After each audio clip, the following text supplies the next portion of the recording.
Good morning, good afternoon or good evening to you, student! Seguimos nas nossas conversas virtuais. Desde já espero que você esteja bem e continuo torcendo junto com você para que logo estejamos juntos novamente. Sim?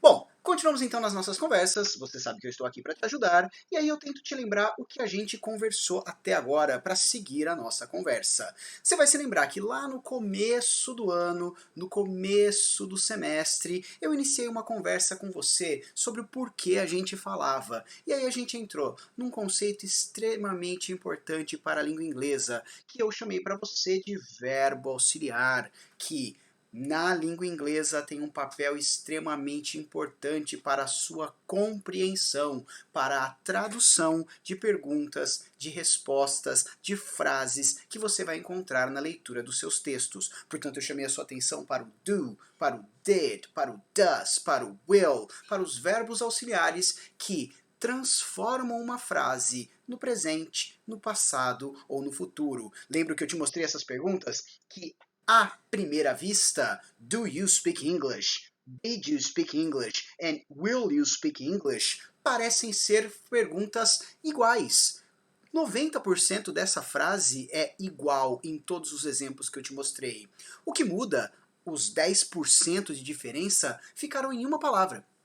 Uma palavra que determina se essa é uma pergunta do presente, do passado ou do futuro. E é por isso que eu chamo a sua atenção e relembro com você que quando eu pergunto do you speak English, eu tenho uma ideia de presente sendo trazida. Eu pergunto se você fala inglês. Do you speak English? Agora, quando eu pergunto, por exemplo, did you speak English? Ou will you speak English? Eu tenho ideias diferentes.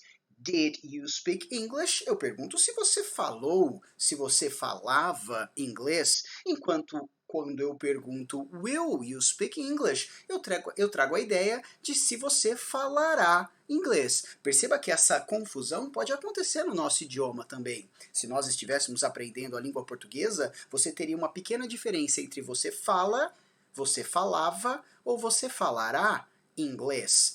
Esse pequeno detalhe que na nossa língua se transforma numa conjugação e, portanto, numa palavra diferente, na língua inglesa se manifesta de uma outra forma, através do verbo auxiliar. E é por isso que você encontra perguntas como do you speak English? Did you speak English? Will you speak English? Nós tivemos essa conversa lá no começo do ano, lá no primeiro módulo da sua apostila, na Introduction to Verbs. Essa foi a primeira conversa que nós tivemos a respeito da razão do porquê nós falamos. E aí eu continuei as nossas conversas, chamando a sua atenção dessa vez para os graus de comparação das formas invariáveis, que para a gente são fáceis de serem lidas porque não mudam, e das formas variáveis.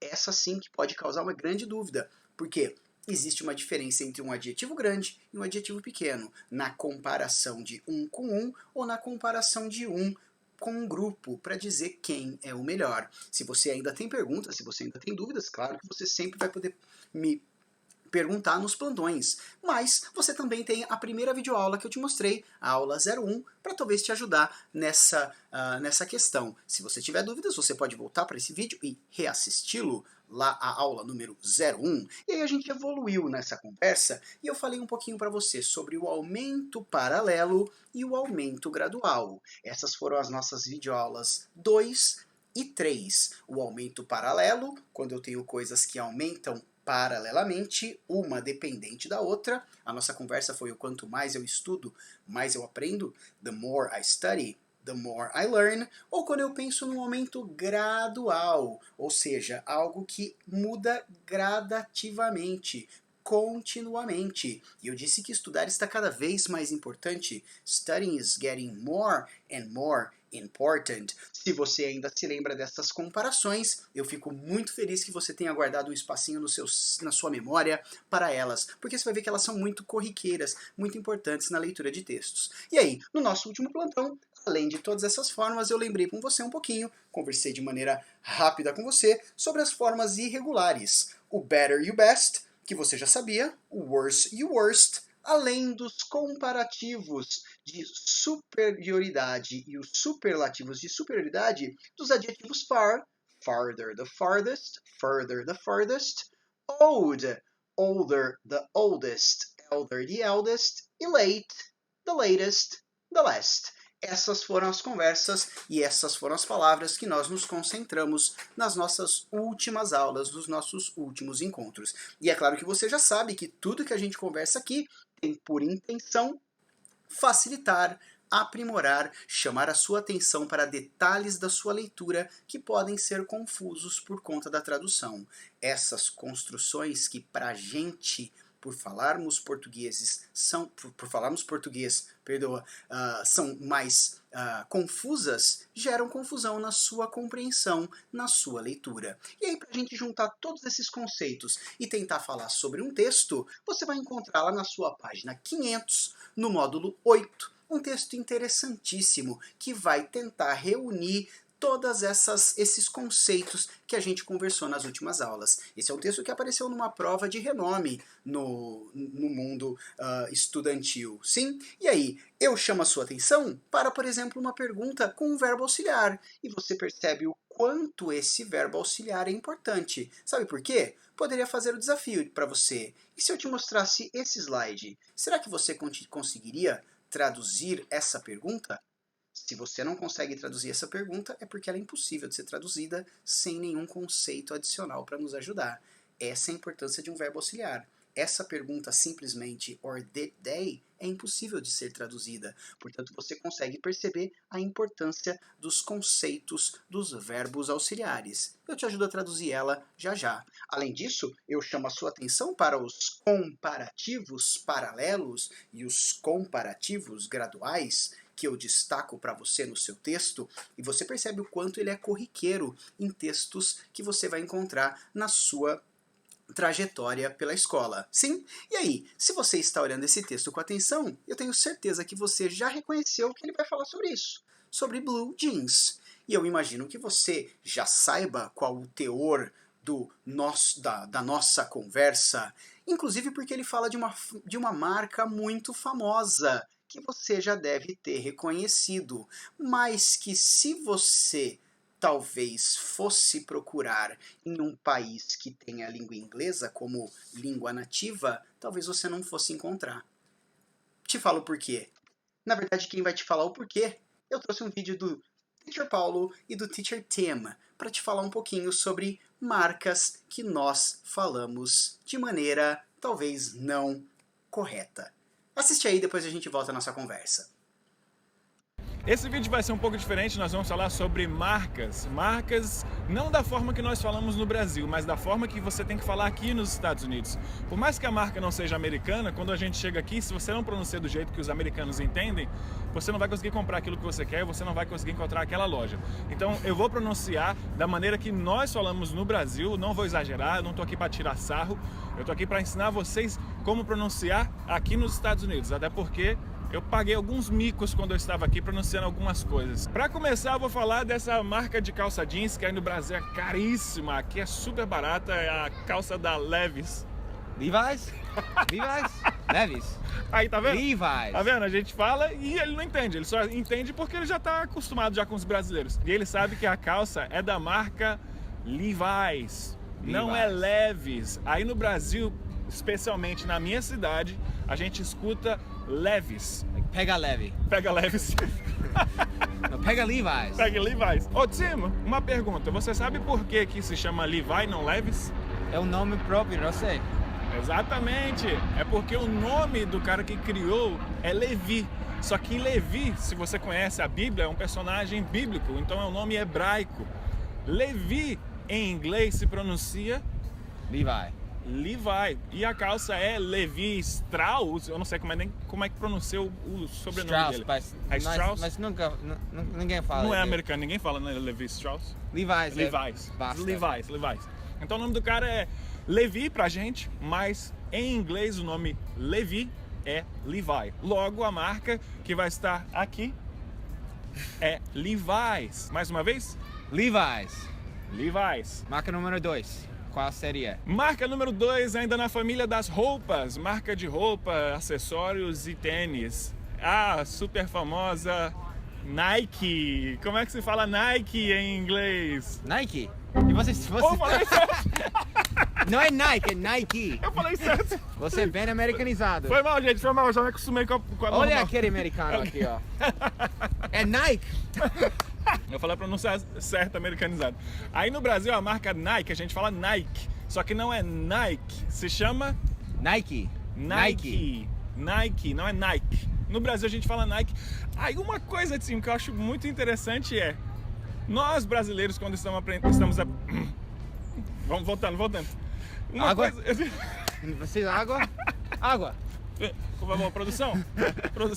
Uma coisa interessante de cima é porque nós brasileiros, quando estamos aprendendo inglês, a gente sempre põe, quando tem esse E no final, a gente sempre fala o I, né?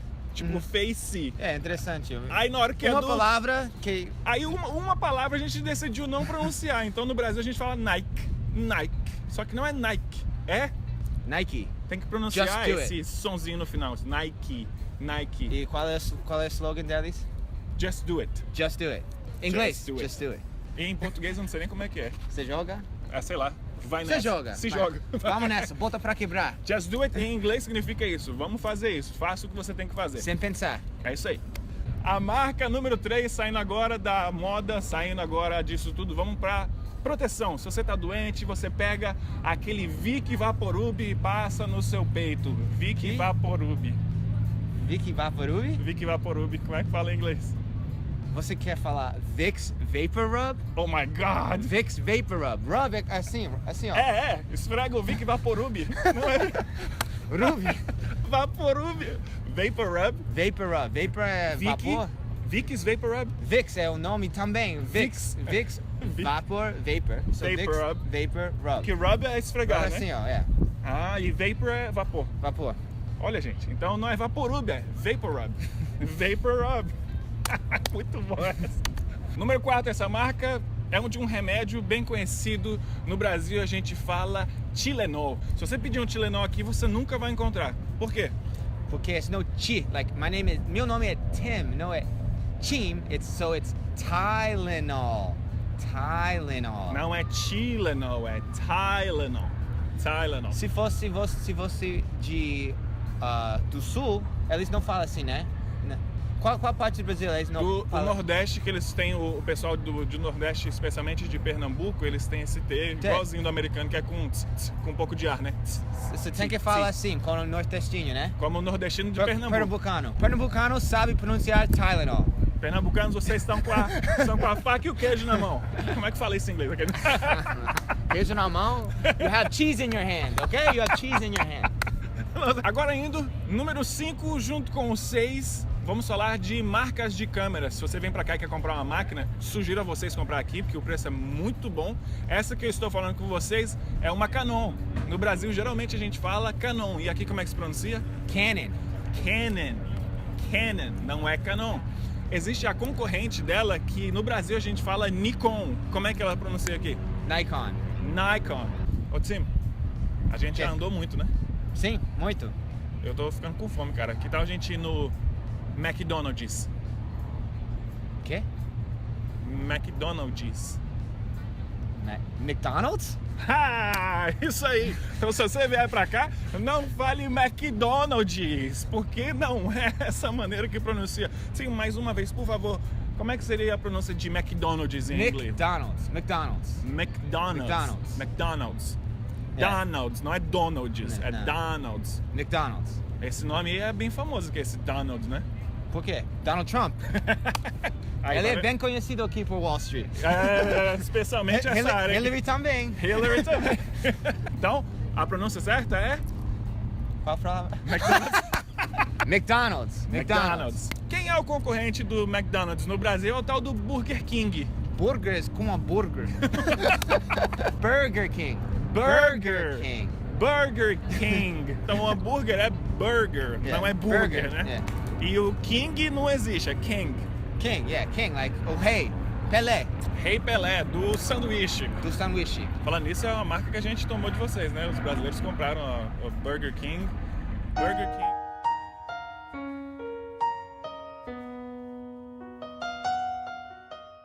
compramos a Budweiser, uma outra pronúncia. Budweiser. Não é Budweiser, Budweiser. Compramos a Budweiser, Burger King e estamos em parceria com Warren Buffett, em Berkshire Hathaway. parceria comprando a Heinz. Heinz. Mais uma aí pra vocês, Mais tá? um? Heinz.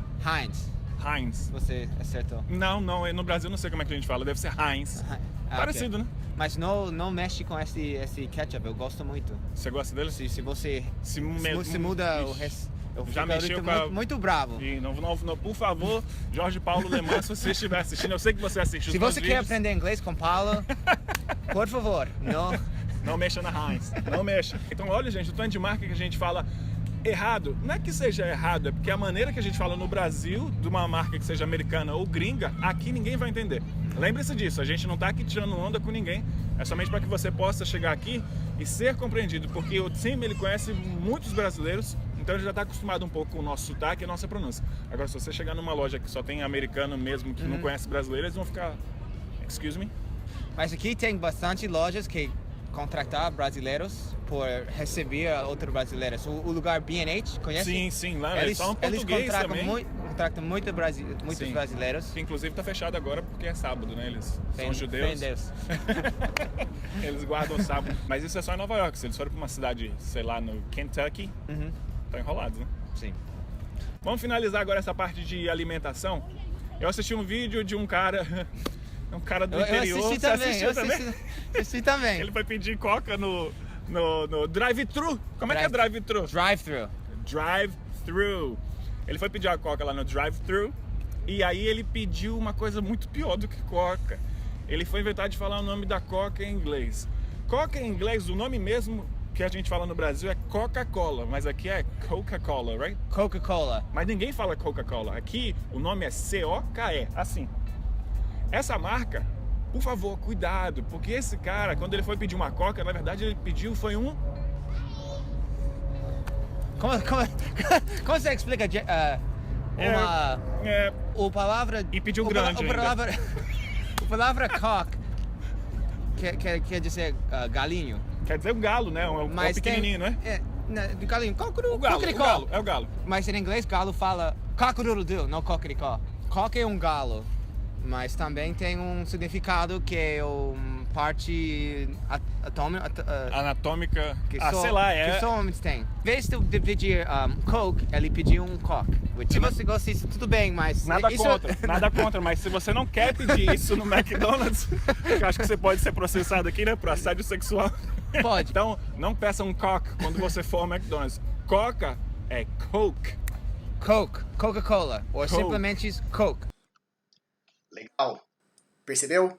Pois é, repito o que ele te disse, né? Na verdade, isso não é uma maneira de se tirar sarro, nem de se... Talvez não existe uma maneira correta. Mas quando você viaja, quando você vai para outros lugares, é importante que você conheça a maneira como eles chamam esses produtos. Porque a mesma coisa aconteceria se fosse o inverso. Se talvez uma outra pessoa que não dominasse a língua portuguesa e nos perguntasse sobre onde encontrar uma loja da Levi's, talvez a maioria talvez dos nossos habitantes não saberiam dizer aonde essa loja se encontra. Nem sei se tem em São Carlos, talvez não tenha. Mas tem loja que vende a marca Levi's. Sim? Percebe? Portanto, a pronúncia pode te ajudar ou te atrapalhar. E aí, para a gente pensar nesse texto, claro que eu vou deixar uma sugestão de tarefa para você seguir para o nosso plantão. Você vai chegar com esse texto para a leitura do nosso plantão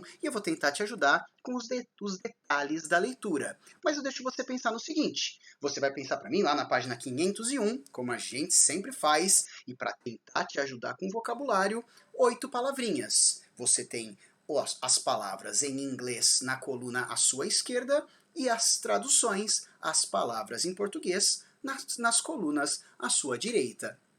Como esse é um exercício muito simples e você está em casa, você está com tempo para se dedicar, você pode usar ferramentas para te ajudar, eu vou te deixar um desafio. E aí, lá na página 502, você vai fazer a mesma coisa no exercício de número 7. Só que, dessa vez, em vez de palavras em inglês e as traduções em português, você vai encontrar somente palavras em inglês, para que você encontre o sinônimo dessas palavras em inglês nos dois lados da coluna. Isso é um pouquinho mais difícil, eu sei, mas eu sei que você consegue fazer em casa com dedicação, se empenhando, assim como você se empenha em qualquer outra disciplina, e eu tenho certeza. E aí, em casa, você vai fazer a leitura desse texto, que fala das calças Levi's, para responder 3 perguntas que eu vou te ajudar no nosso plantão. As perguntas estão na página 502, lá no Text Comprehension, e você vai responder para mim a primeira, como Strauss conseguiu chegar à Califórnia. A segunda, para quem Strauss vendeu calças feitas de lona e por quê? E a terceira, Strauss chamou de jeans e posteriormente de Levi's as calças que passou a fabricar. Justifique cada um desses nomes. E aí eu te faço uma ressalva porque eu quero que você faça assim. Você vai responder essas perguntas para mim em português, da melhor maneira que você conseguir. Claro que no nosso plantão de hoje à tarde, e eu espero você lá, fica aqui o meu convite para que você compareça, eu vou te ajudar com os detalhes desse texto, com os detalhes da leitura e com as partes que poderiam ter sido problemáticas na sua tradução. Legal? Te espero hoje à tarde, agradeço por você ter assistido esse vídeo até o final e te desejo tudo de bom. A huge hug, a big kiss, see you, bye bye.